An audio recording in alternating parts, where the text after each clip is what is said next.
Welcome back beautiful people. जैसा कि आप जानते हैं सैनिक स्कूल का एग्जामिनेशन सर पर है। आज हम कंजंक्शंस और इंटरजेक्शंस करेंगे।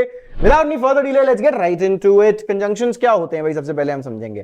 कंजंक्शंस होते हैं जो किसी दो या दो से ज्यादा वर्ड्स, फ्रेजेस या क्लॉजेस को एक दूसरे से जोड़ते हैं। कंजंक्शन एक जैसी चीजों को एक दूसरे से जोड़ते हैं। वर्ड या फ्रेज होगा। फ्रेज क्या होता है? Group of words acting as same part of speech plus word phrase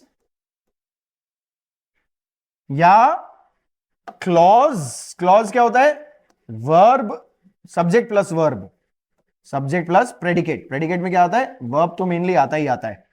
clause plus clause, एक जैसी चीजों को जोड़ने वाला जो चीज काम करती है वो है हमारा कंजंक्शन। जैसे फॉर एंड नॉर बट और येट सो। फैन बॉयज याद रखिए, इसके शॉर्ट फॉर्म से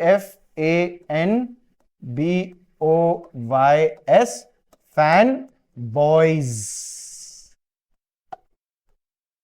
फैन बॉयज आपके कोऑर्डिनेटिंग कंजंक्शंस हैं। कोऑर्डिनेट्स कंजंक्शंस जो मेन क्लॉजेस को, दो मेन क्लॉजेस को एक दूसरे से जोड़ रहे हैं। वो क्लॉजेस एक दूसरे पर निर्भर नहीं है, डिपेंडेंट नहीं है। पढ़ेंगे, देखिए। फॉर का मतलब होता है बिकॉज, जैसा सा होता है। I went inside for it was raining. It was raining, we went inside. And means in addition to. And सबको पता है, जोड़ते हैं।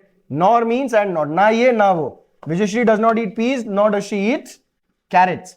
एक चीज आप ध्यान से देखिएगा, नॉर से जब शुरू हुआ अगला क्लॉज तो ऑक्सिलरी जो है वो सब्जेक्ट से पहले आ गया, इंटरोगेटिव स्ट्रक्चर उठाया इसने। But means however I do not like idli but I like dosa. Or means alternative, you can have tea or coffee, या ये या वो। और देखिए, येट का मतलब होता है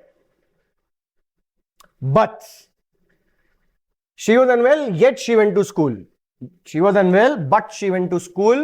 Though she was unwell, she went to school. She was unwell, yet she went to school. कि हालांकि वो बीमार थी फिर भी स्कूल गई। फिर भी। So means therefore, इसलिए Ram was naughty, so he was punished. अच्छा, यहां तक आ गए कोऑर्डिनेटिंग कंजंक्शंस। अब शुरू हो रहे सबऑर्डिनेटिंग कंजंक्शन। देखिए, सिंस। सिंस का मतलब रीजन होता है, सिंस ही is poor, he can not buy new car, he can not buy new car because he is poor. Since, because, as एक जैसे होते हैं। व्हेन टाइम के लिए यूज होता है, the student stood up when the teacher entered the classroom.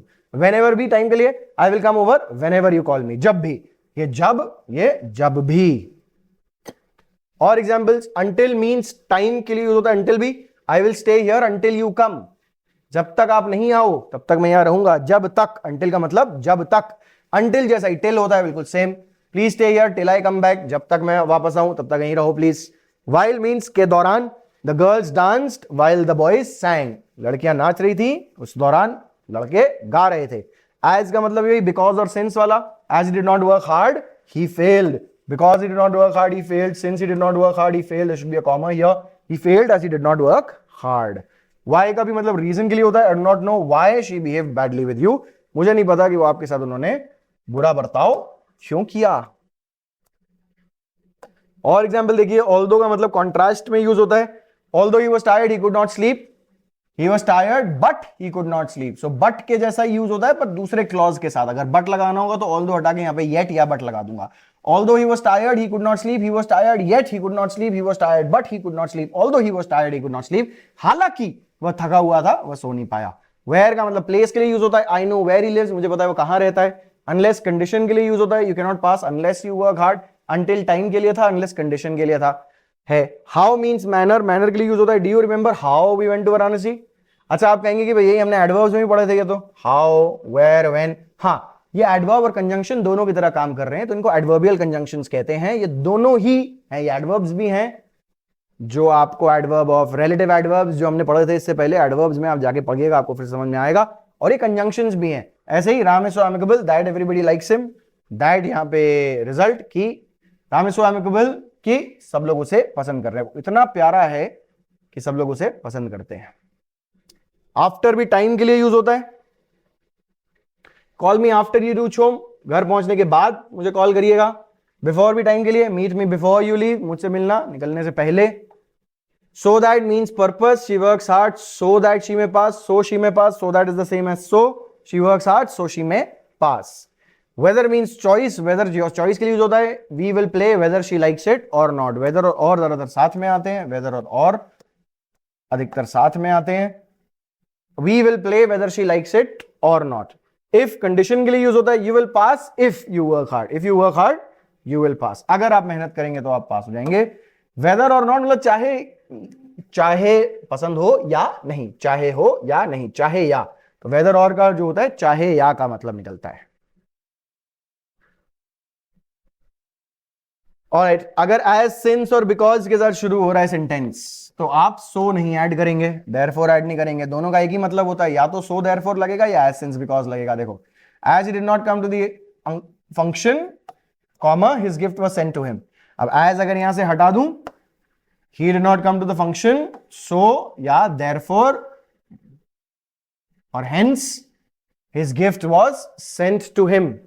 Since he is interested in cooking, he plans to become a cook. He is interested in cooking, so therefore he plans to become a cook. तो या तो since as use होगा या so therefore use होगा, दोनों नहीं। यहां as और फिर यहां so नहीं लगाओगे आप। Although and though beginning of the sentence express opposite action and feelings and are followed by yet. Although और though से अगर शुरू हो रहा है sentence, unless there is a comma, अगर कॉमा लगा है तो येट नहीं लगाओगे, कॉमा लगा हुआ है तो येट लगा दोगे। ऑल्दो का मतलब होता है कि हालांकि, हालांकि शी इज रिच, हालांकि वो अमीर है, येट फिर भी she does not exploit the poor, फिर भी वो गरीबों का शोषण नहीं करती है। ये हो गए कंजंक्शंस। इंटरजेक्शन पे आते हैं, अब डेफिनेशन और एग्जांपल्स देखेंगे कुछ। इंटरजेक्शन यूज होता है कोई एक शब्द जिसका अपने आप में कोई मतलब नहीं होता है, बस एक सॉलिड फीलिंग के लिए, एक स्ट्रॉन्ग फीलिंग को प्रोजेक्ट करने के लिए यूज किया जाता है। जैसे ओए, हेलो, हुरे, वाओ, आउच, ओहो, ये सारे वर्ड्स। देखिए कैसा कैसा है। जॉय के लिए यूज क्या क्या होते हैं? जॉय के लिए हुरे हुरे, हिप हिप हुरे, हुरे वी वन, ये सब यूज हो रहा है। हा ha, ha ha, that was funny. Grief, grief मतलब दुख, शोक, शोक के लिए क्या? Alas, ah, oh, alas she did not pass the examination, ah they have lost again. Surprise के लिए oh what, ha, oh you are here, what is that so, ये सरप्राइज बता रहा है। अप्रिसिएशन, अप्रूवल के लिए ब्रावो, हियर हियर। कंटेम्प्ट के लिए ओह यक। अटेंशन ड्रॉ करने के लिए look, listen, behold. Calling, hello, हो, ए। मेकिंग और बिकमिंग साइलेंट, ये वाले जो सारे शब्द हैं ये इंटरजेक्शंस हैं आपके, और ये उनके एग्जांपल्स हैं यूज किए हुए। अब इंटरजेक्शंस हमेशा वाक्य के शुरुआत में लिखे जाते हैं और उनके बाद एक एक्सक्लेमेशन मार्क लगता है। और कभी कभी ऐसा हो सकता है कि एक से ज्यादा शब्द यूज किए जा रहे हैं जो इंटरजेक्शनल फ्रेजेस बन जाएंगे। Well done, dear me, good God, hold on, good heavens, ah me, oh my God, ये सब भी यूज किए जा सकते हैं इंटरजेक्शन की जगह, एक शब्द की जगह एक से ज्यादा शब्द। So that's that for today. I've been Anmol, your guide on this journey through the English language in association with my tutorial. Thank you so much for joining in, and I shall see you in the next one.